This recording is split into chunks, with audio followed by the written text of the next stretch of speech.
Hey everybody, this is Plan Your Greatness, and I am your gracious host, Carlton Hamilton, and let's get started today. We are continuing as we go through the book.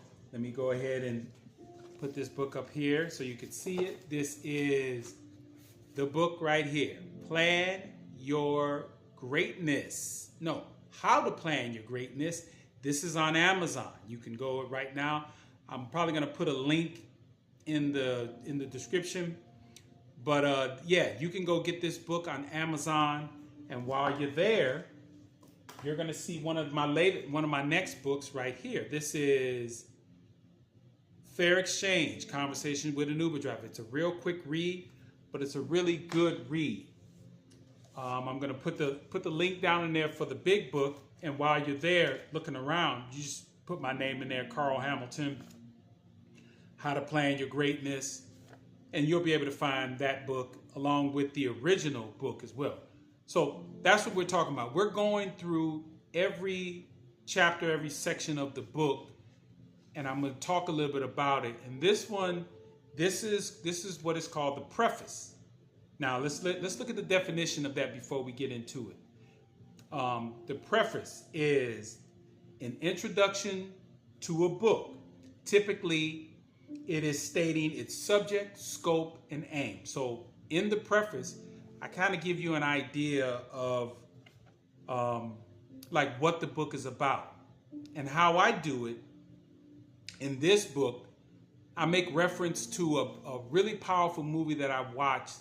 Had to have been maybe 2 or 3 years after I got out of, actually 2005. It was 6 years after I got out of prison, 2 years after I had graduated from college. So things had gone pretty fast. I got out 4 years later, I'm graduating college. That was a huge milestone. And then I watched this movie called Coach Carter. And Samuel L. Jackson was playing the head coach. And if you've not seen the movie, or if you have seen the movie, just to recap is that this was a movie based on a high school team where Coach Carter, played by Samuel L. Jackson, had played at the school, gone off to college, did his thing, set a bunch of records at the school. But he came back because he said, you know what? The school's going down, neighborhood's going down, the program's going down. I'm going to come back here, use my expertise and coaching and everything to lift this program back up. Now, what he does that's really powerful is he sets these very high academic standards for the team. He sets very high standards as far as discipline, of working together. I mean, all the things that were not in place in that school, in that neighborhood, and probably more than likely in a lot of the homes.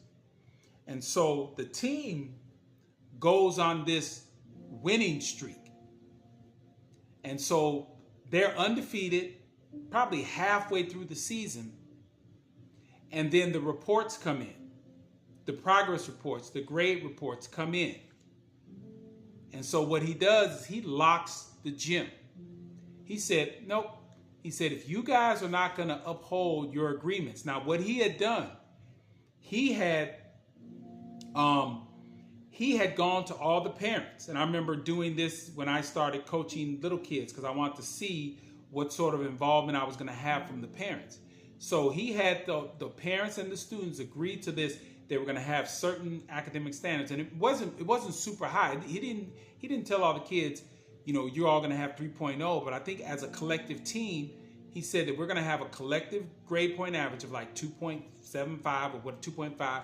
He said you guys are going to show up to class. You're going to wear, I don't know if he told them to wear suit jackets all the time, but I think on game days they all wore suit jackets, and then, you know, traveling with the team, he all expected them to wear a tie and a suit. So he was raising the standards of just not just showing up and doing a bunch of nonsense, you know, with the kids.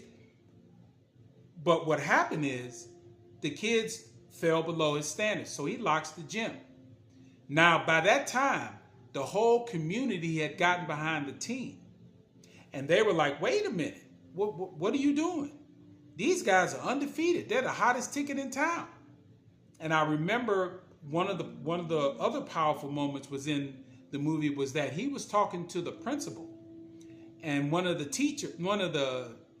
parents, and one of the parents like, why are you locking them out of the gym? This could very well be the highlight of their life. And he looked at her and he was like, if that's the case, that's a damn shame. And you're listening to that and you going, he's absolutely right.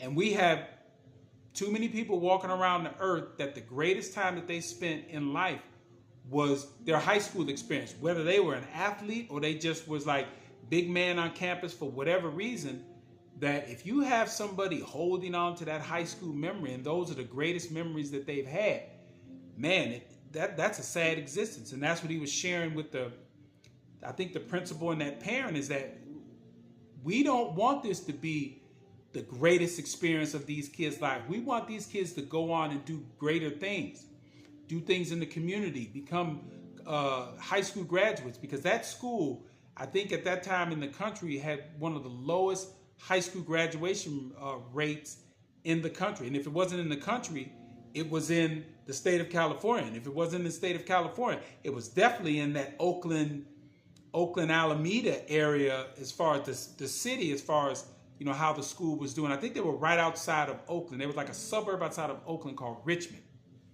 And so one of the things that stuck with me as I'm laying this down, this foundation, as far as why I chose this as the preface of the book, is that there was a kid on the team that he cut the very first day of practice.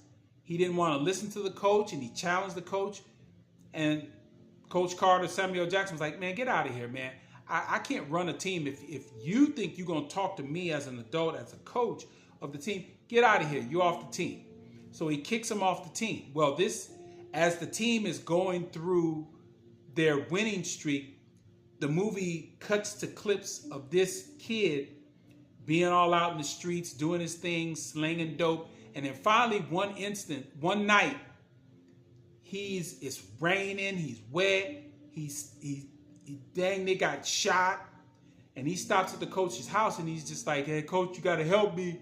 Let me get back on the team. My life is just going crazy. And he was like, all right, come to practice tomorrow. And when he gets to practice, he says, you've got to run this many suicides, this, and that. And I think in the timeline of the movie, he gave him like a week to do it. He didn't do it. He said, all right, practice is over. You didn't complete the assignment. He said, thanks for trying, but you're out of here. And so he's looking at the coach and he's looking down, and the team was like looking at him, looking at the coach, and the team saw him busting his ass, trying to get back on the team. And then all the players said, coach, I'll run some sprints for him. And so the guy gets back up, starts running some more, but all his teammates start running sprints for him, and they complete his sprints, and he gets back on the team. So now he's back on the team, and the coach was always asking him this one question. Again, this is one of the powerful moments that really touched me. He would always ask him, what's your deepest fear? And the player was like looking at him like, huh?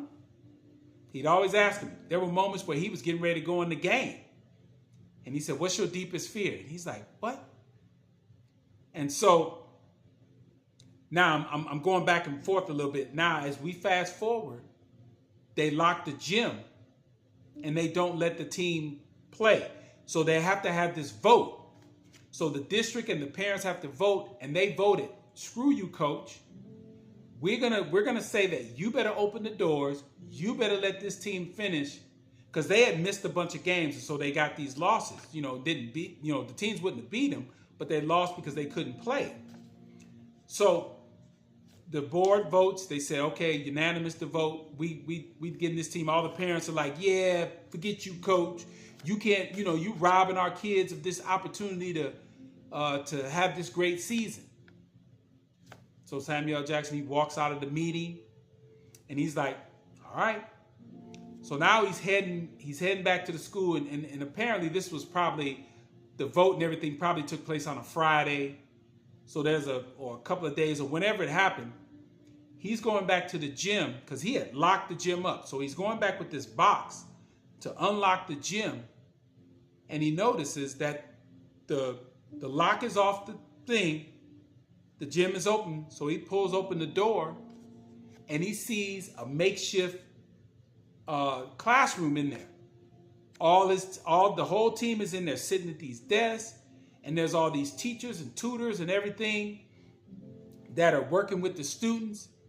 And he's looking around, and one of the kids stands up and goes, "You know what, Coach?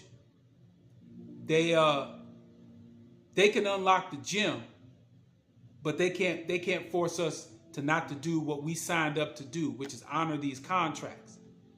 And Coach is looking around, and then he just kind of shakes his head. And then one of them say, "All right, Coach, you can leave now, because you know what? We got shit to do." And he just kind of laughs, and he keeps on going out. And then that one player that he had kicked off the team at the beginning of the season, and he let him back on, and he had been asking him that question, "What is your deepest fear?" He stands up. Now, I'm gonna probably find that video, that part, and I'm gonna maybe put it in the comments. But you can find it. If you go find Coach Carter and just look up "My Deepest Fear," you go and find that. You'll find that quote. But the player, I gotta read it to you, and you'll know which quote I'm talking about once I start reading it. But the player stands up and starts reading the quote. Now, he paraphrased the quote. I'm gonna read the whole thing, but he paraphrased it, and in the movie, you ain't got time to be reading this whole doggone quote. They just paraphrased it. But I'm gonna read the whole quote because you'll know what I'm talking about, or most of you will have heard this quote somewhere before.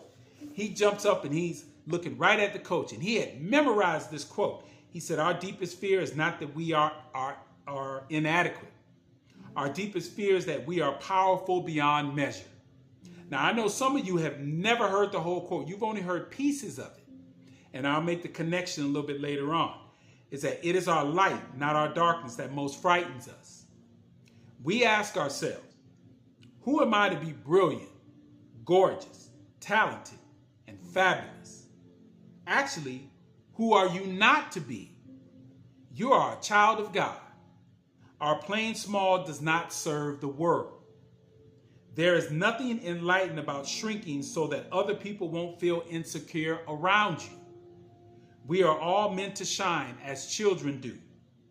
We were born to make manifest the glory of God that is within us. It is not just in some of us, it is in everyone. And as we let our own light shine, we unconsciously give other people permission to do the same. As we are liberated from our own fear, our presence automatically liberates others. Now, when I heard him say that quote in the movie, first thing I thought was, where did he find it? Because I made the connection. Coach Carter had read that quote somewhere, or that book, or that piece, and I'll get to that a little bit later on. But Timo must have done some research. That's his name. That was the player's name in the movie, Timo Cruz. His name in real life is Rick Gonzalez. It was a Mexican kid.